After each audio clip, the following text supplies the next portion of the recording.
Our next speaker, Robert Allen Mansfield, ran as an independent for governor last year in the 2010 gubernatorial race. Robert is a cancer survivor and Iraq war vet. He retired as a sergeant in the Army with numerous medals and citations that include 2 Army Commendation Medals, a Combat Action Badge, 6 Army Achievement Medals, and an Operation Katrina Humanitarian Service Medal. Robert puts God first in his life and, like many Americans, has been faced with hardships and has proven himself both a fighter and a survivor. Mr. Mansfield is a soldier for liberty that has served his country both in uniform and continues to serve out of uniform. Please welcome Mr. Robert Allen Mansfield. Government problem is the problem. It's the problem. Government problem is the problem. A thoughtful address by Ronald Reagan. Government is not the solution to our problem. Government is the problem. Government is not the Thoughtful address by Ronald Reagan. May he rest in peace. God bless you, Mr. President.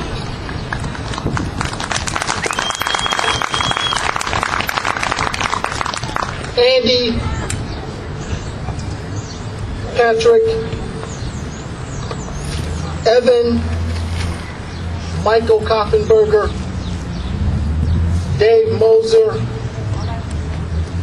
it is an honor to be with you today.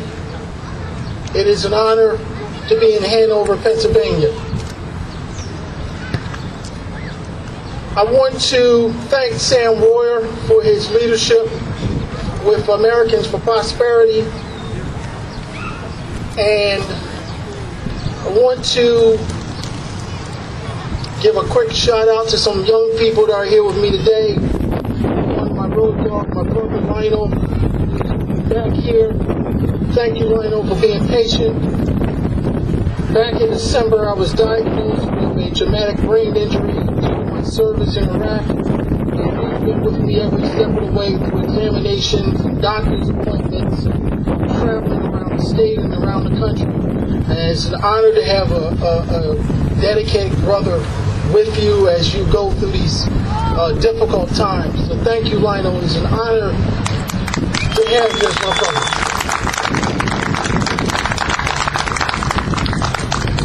Today I'm with 2 young people who I hope that you'll take the time to speak with. They traveled with me from Philadelphia. Ms. Katora Caesar is an independent candidate for City Council in Philadelphia. She's bringing new concepts, new ideas to Philadelphia and its young people. And to Tommy, her campaign manager, they just want to speak with you and to listen with you to understand the Tea Party from an unfiltered perspective. So take the time to share your experiences in the Tea Party with them so that they leave here today with a positive image of the Tea Party. I want to give a couple of shout outs, and I know this is going to go on YouTube in a couple of hours, to my mentor, Lenny McAllister, to Shirley Huzar from the Hip Hop Republicans, spreading conservatism throughout the nation and in the inner cities, and in memoriam. I want to dedicate my speeches from here on to Specialist Anthony Michael Carter, a soldier who served in Afghanistan and who died back in Memorial Day of 2010 from a swimming accident in Taylorsville, Kentucky. I was Specialist Taylor's mentor when he came out of Afghanistan with a blood sugar of 500. It was an honor to be his mentor because Specialist Carter was a conservative's conservative. Straight Tea Party activist. But he loved his country. and he'll be missed very dearly, especially by Sergeant Robert Mansfield. And to Terry Smith, who, if it was not for Terry Smith, I would not be speaking at tea parties today. Terry Smith was from Paducah, Kentucky. He was a fair tax supporter and a Tea Party activist. Terry Smith died of kidney cancer last year around Christmas. And what makes that so important to me was I had kidney cancer. So we connected even more as he was going through his process. I wear an extra bracelet in honor of these two men, and I would like to have a moment of silence for both of these two gentlemen.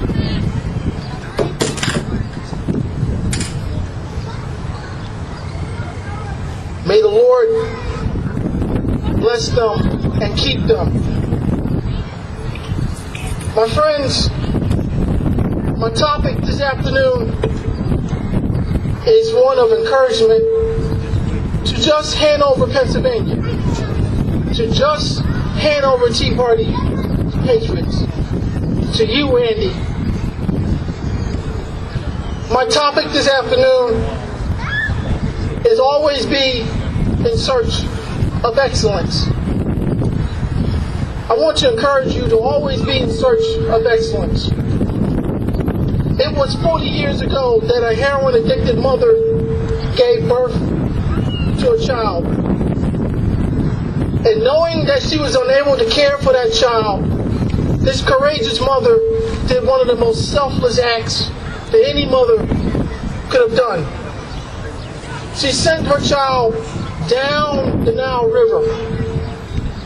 And on the other end of that river was a family waiting for that child. It is because of this mother's courageous act that I stand before you here this afternoon. An Army veteran and a proud American.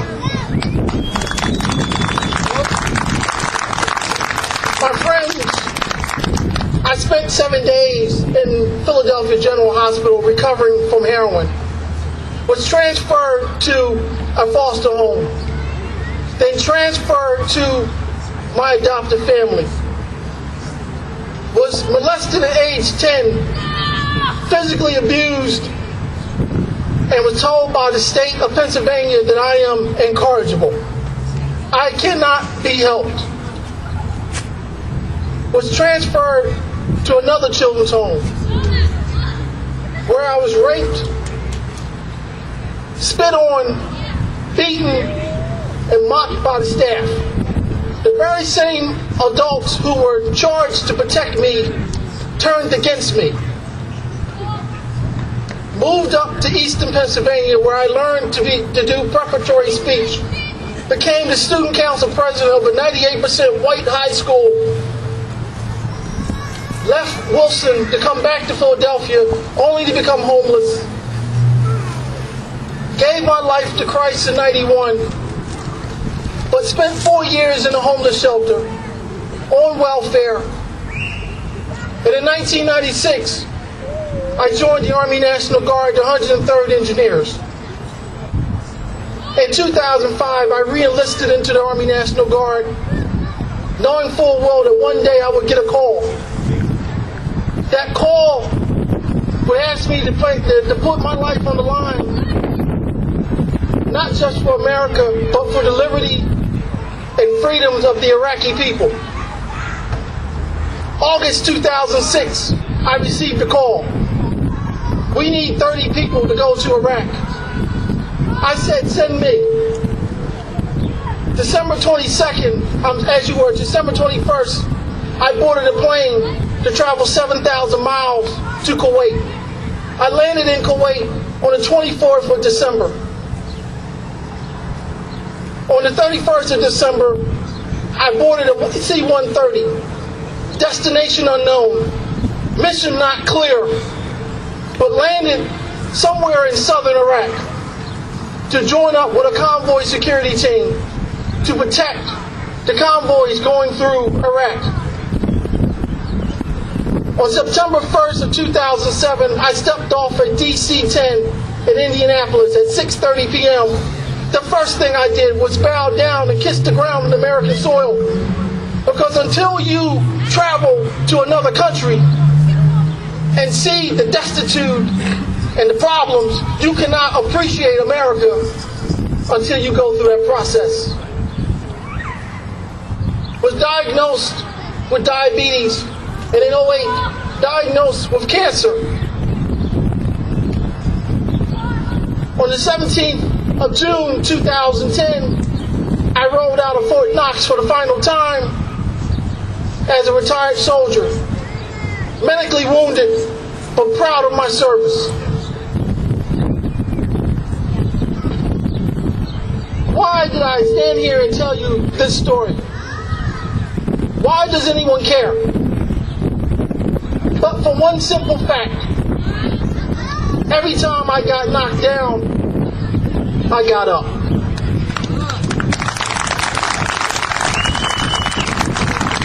On November 14th, 2010, I had the nerve and audacity to stand on the steps of the Capitol and tell the very same state that said I was incorrigible, I told them that I am running for governor in the Commonwealth of Pennsylvania.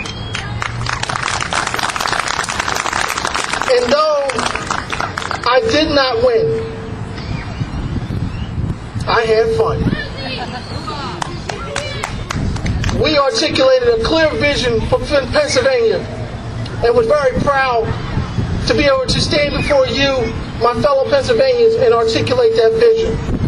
But why do you care about all this? None of this, what does this have to do with the Tea Party? Why do you care? As I said before, for every time I was knocked down, I got back up. And that is America. For every time America gets knocked down, we get back up.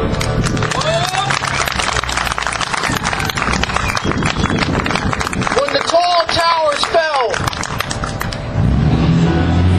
we got back up. Three of the most feared words that a terrorist will ever hear is that the Americans are coming.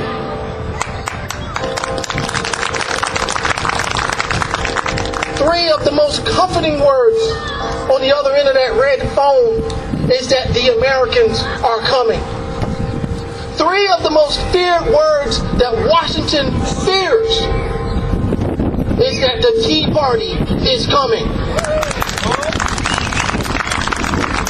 Hanover, Pennsylvania. What if a man named Jesus didn't get up Sunday morning? They came to him at night and betrayed him for 30 pieces of silver. They beat him, tore chunks of flesh out of him, mocked him, spit on him, nailed him to a wooden cross, hung him between a thief and a murderer. Can you imagine Christ trying to breathe, being hung? Father, forgive them, for they do not know what they do. Between the 6th and the 9th hour, he gave up the ghost when he said, "It is finished." But that was not the end of the story. They put him in the grave. But that's not the end of the story. Because early one Sunday morning, he got up from the grave, shook the dust off his robe, rolled back the stone, scattered the centurion soldiers, stepped out of the grave with all power in his hands. He got up